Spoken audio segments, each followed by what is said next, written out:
কৰ্কট বিৰোধী যুঁজত অসমৰ উল্লেখনীয় খোজ। ৰাজ্যিক পুঁজিৰে স্থাপন হ'ব বিশ্বমানৰ কৰ্কট চিকিৎসা যন্ত্ৰ। 500 কোটি টকা ব্যয়েৰে গুৱাহাটীত স্থাপন হ'ব প্ৰটন থেৰাপি মেচিন। অসমৰ স্বাস্থ্য সেৱা খণ্ডত এক অনন্য মাত্ৰা প্ৰদান কৰি ৰাজ্য চৰকাৰে গুৱাহাটী চিকিৎসা মহাবিদ্যালয়ৰ অধীনস্থ ৰাজ্যিক কৰ্কট প্ৰতিষ্ঠানত 500 কোটি টকা ব্যয় সাপেক্ষে অত্যাধুনিক প্ৰটন থেৰাপি মেচিন স্থাপনৰ সিদ্ধান্ত গ্ৰহণ কৰিছে।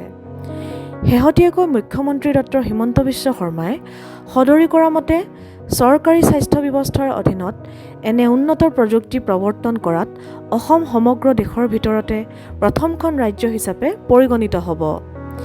এই গুৰুত্বপূৰ্ণ প্ৰকল্পটো অসম চৰকাৰ আৰু টাটা ট্ৰাষ্টৰ যৌথ উদ্যোগত গঢ় লৈ উঠা অসম কেঞ্চাৰ কেয়াৰ ফাউণ্ডেশ্যনৰ বিস্তৃত কৰ্মসূচীৰ এক অবিচ্ছেদ্য অংগ, যাৰ অধীনত পৰিকল্পিত 17খন চিকিৎসালয়ৰ ভিতৰত ইতিমধ্যে 12খনেই ৰাইজৰ সেৱাত কাৰ্যক্ষম হৈ উঠিছে। শেহতীয়াকৈ প্ৰধানমন্ত্ৰী নৰেন্দ্ৰ মোদী আৰু কেন্দ্ৰীয় গৃহমন্ত্ৰী অমিত শ্বাহে ৰাজ্যৰ বিভিন্ন প্ৰান্তত কেইবাখনো কৰ্কট চিকিৎসালয় উদ্বোধন কৰাৰ পিছত এই প্ৰটন থেৰাপিৰ সংযোজনে অসমৰ কৰ্কট চিকিৎসা ব্যৱস্থাক এক গোলকীয় মানদণ্ডলৈ উন্নীত কৰিব। চিকিৎসা বিজ্ঞানৰ শেহতীয়া উৎকৰ্ষৰ অন্যতম নিদৰ্শন এই প্ৰটন থেৰাপি হৈছে কৰ্কট ৰোগ নিৰাময়ৰ এক অতি নিখুঁত আৰু উন্নত মানৰ ৰেডিঅ'লজিকেল পদ্ধতি। আমেৰিকাৰ MD এণ্ডাৰছন কেঞ্চাৰ চেণ্টাৰ আৰু জন হপকিন্স মেডিচিনৰ গৱেষণা অনুসৰি পৰম্পৰাগত ৰেডিয়েশ্যন চিকিৎসাত ব্যৱহাৰ কৰা এক্স-ৰে বা ফটন ৰশ্মিয়ে কেঞ্চাৰ কোষ ধ্বংস কৰাৰ লগতে ইয়াৰ চাৰিওকাষে থকা সুস্থ কলাসমূহৰো ব্যাপক ক্ষতিসাধন কৰে। ইয়াৰ বিপৰীতে প্ৰটন থেৰাপিত ধনাত্মক আধানযুক্ত প্ৰটন কণা ব্যৱহাৰ কৰা হয়, যিয়ে শৰীৰৰ এক নিৰ্দিষ্ট গভীৰতাত গৈ নিজৰ সৰ্বোচ্চ শক্তি মুকলি কৰে আৰু তাৰ পিছত ৰৈ যায়, যাক চিকিৎসা বিজ্ঞানৰ ভাষাত ব্ৰেক পিক বোলা হয়।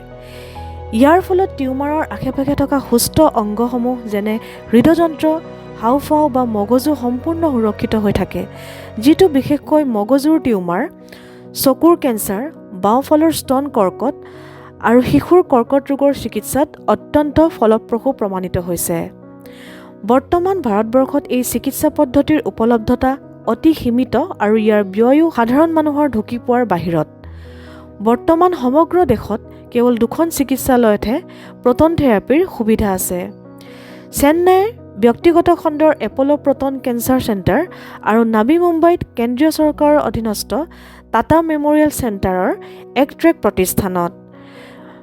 ব্যক্তিগত খণ্ডত এই চিকিৎসাৰ ব্যয় প্ৰায় 14 পৰা 34 লাখ টকা পৰ্যন্ত হোৱাৰ বিপৰীতে আমেৰিকা যুক্তৰাষ্ট্ৰত ইয়াৰ ব্যয় 1 পৰা 1.5 কোটি টকাৰো অধিক হয়।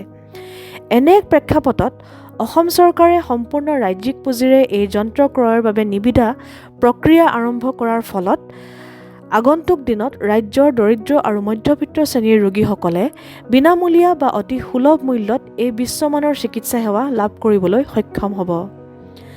ভাৰতীয় চিকিৎসা গৱেষণা পৰিষদৰ শেহতীয়া ৰাষ্ট্ৰীয় কৰ্কট পঞ্জীয়ন কাৰ্যসূচীৰ প্ৰতিবেদন অনুসৰি উত্তৰ পূৰ্বাঞ্চলত কৰ্কট ৰোগৰ প্ৰাদুৰ্ভাৱ ভয়াৱহ ৰূপত বৃদ্ধি পাইছে, য'ত মিজোৰামত সৰ্বাধিক আক্ৰান্তৰ হাৰ পৰিলক্ষিত হোৱাৰ লগতে অসমৰ কামৰূপ মহানগৰ জিলাত বাৰ্ষিক 3.3% হাৰত কৰ্কট ৰোগীৰ সংখ্যা বৃদ্ধি পাইছে।